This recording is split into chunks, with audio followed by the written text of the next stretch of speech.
Hello guys, mao ni siya ang celery. Daghan po siya og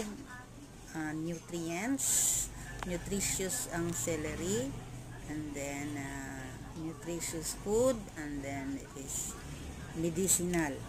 So kinahanglan nga naa mo ani tungod kay ang celery is very nutritious and medicinal. Nakapababa siya ng sugar. So, inana katsada ang celery. And then, dili siya lisod pagkukuon. And then, pwede ra po siyang itanom o balik kung mahapit na mahurot iyang dahon. Okay, so, maupod na siya ang pinaka masarap himuon nga kani siya kaning juice, smoothies. Bye-bye.